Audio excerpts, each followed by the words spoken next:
Kryeu i KQZ, Ilirian Celibashi, në një komunikim për mediat për mbarvajtjen e procesit zgjedhor the se s'janë raportuar problematika.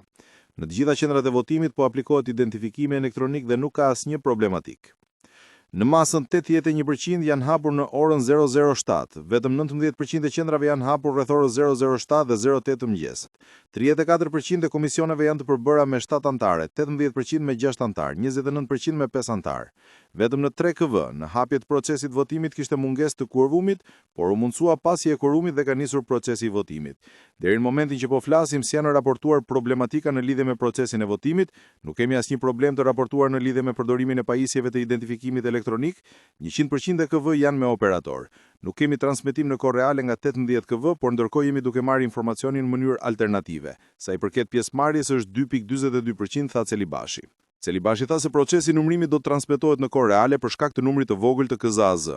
Për 9 KZAZ do të ketë pamje live të vendit të numërimit të votave, tha Celibashi.